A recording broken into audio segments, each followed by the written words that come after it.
Hello YouTube.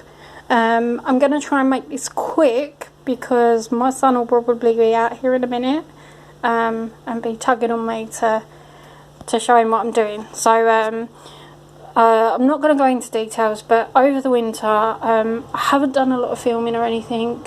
Long story short, my dream greenhouse that we built last year, that we bought, and it wasn't very expensive. Well, it turns out it wasn't expensive for a reason. It's now a nightmare greenhouse, and I pretty much lost all of my carnivorous plants over the winter. I wasn't very well, and that definitely didn't help. Just didn't get anything done really, so yeah, I pretty much lost everything.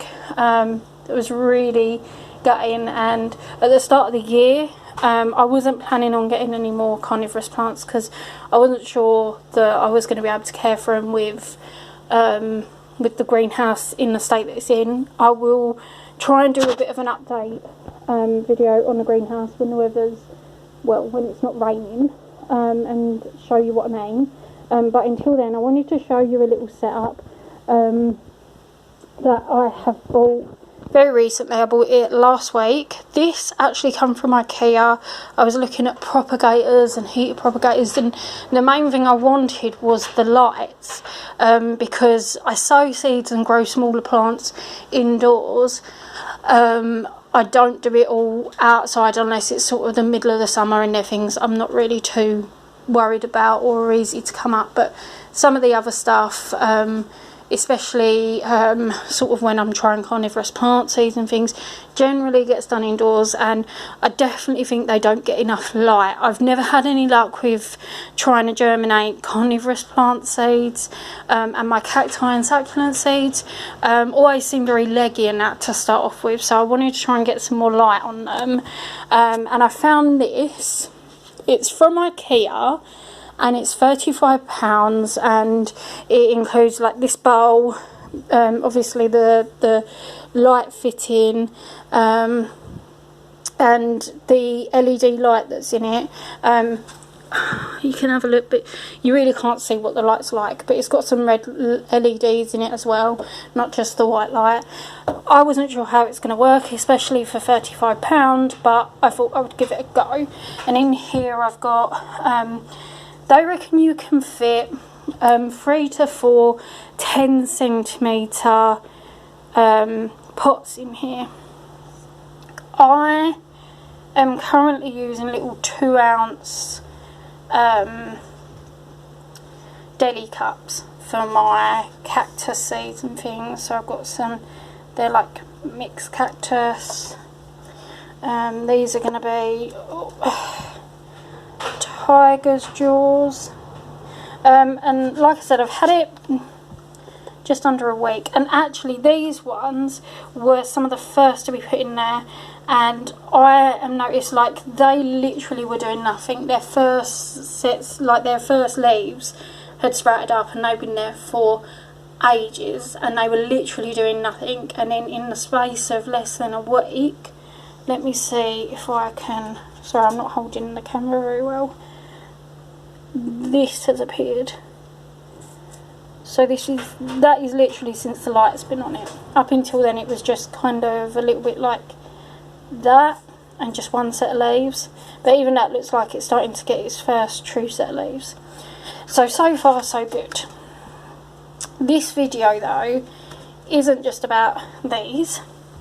So I made the decision a little while ago that I am going to be taking down the old greenhouse, doing away with it, and I'm going to be building a new one exactly to how I want it to be.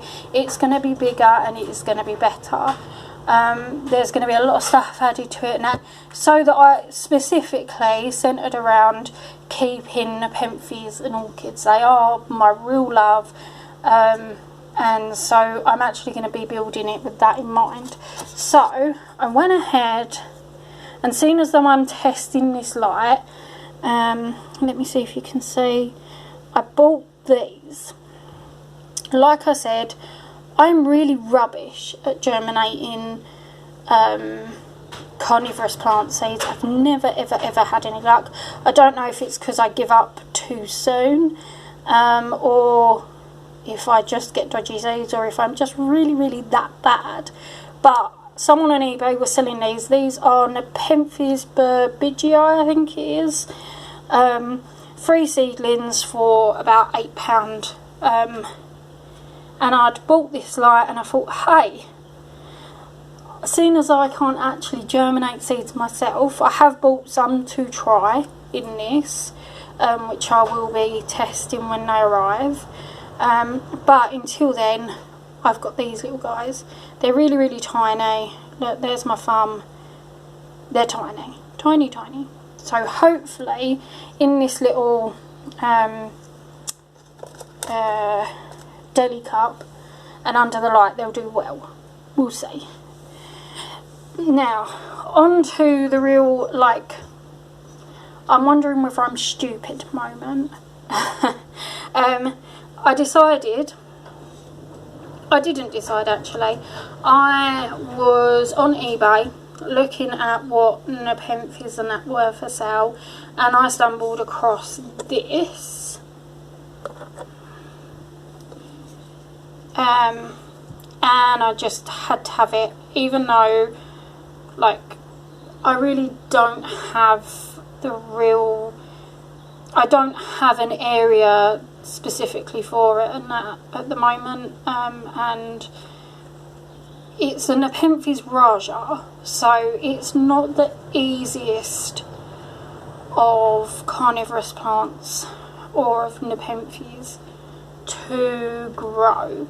They tend to be slow growers and they just are harder. They're not like a hybrid or anything that is one of the easier ones to grow. And I think I might have been a bit silly. They're not cheap to buy, so a part of me wonders if I've been really silly buying it, because I'm having to kind of make a little microclimate for it, sort of thing. And this will be for probably the next sort of 6 to 9 months until my greenhouse is built. So it's going to be a while that I'm trying to care for this inside in a house where I haven't got a tank or anything, or an aquarium or a vivarium really that I can put it in to try and create a little microclimate. So for now it's in its little pot. It's got some lovely new leaves. It's in its little pot under the lamp, and it has, this is just from like a 99 flake ice cream cone. It just turned out that it was perfect for, like, you just sort of put it over like that and it creates like a little microclimate. I open it at least a couple of times a day, normally a bit more because I do like to look at it, to allow for some ventilation and some air. I don't know if it's going to be enough or whether I'm going to have to adjust, but I'm not happy putting it outside at the moment because the weather's so temperamental. It's, you know, it can be really hot most days and then there's rain, and I'm not happy putting it in the greenhouse. I just don't feel that it's the better option out of the two. So at the moment it's here under the light. Hopefully the light's not too strong or not too weak. There's just so many things that could go wrong with this, and it wasn't a cheap plant to get hold of.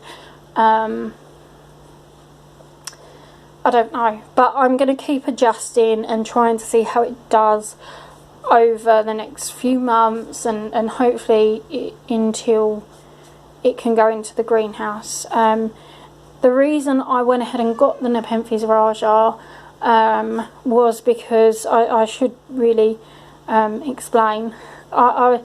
It was a silly move, but it was one because I have dreamt of owning a nepenthes raja. It was the first nepenthes that I see that made me want a carnivorous plant. It was the first thing that I see that I was like, I have to have that. It was on a video in there's a YouTube channel called Brad's Greenhouse, and if you haven't seen it, go and check it out because he is fantastic. I see his nepenthes Raja. This was about 3 years ago, and from that moment on I wanted to own a nepenthes Raja. Obviously after research and things I realised I needed to start off with some of the easier ones, which I did.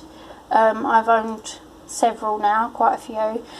Not loads, because to be honest with you, I've never had the room or the sort of environment for but when this come up and it was a really good price, it was from Albert Exotics, I was really pleased, and I had to have it. So now it's a case of just doing what I can for it and adjusting. I'm actually considering getting another one of these lights, and then actually getting a kind of one of those like pop-up tent dome things that you put over your vegetables to create a little microclimate, and have it in here for the foreseeable future until the greenhouse is set up and everything. If this works, as it gets a little bit bigger and outgrows this bit, that is something I probably will do. So we'll see, but fingers crossed it's okay, and I'll keep updating you. Anyway, thank you, bye.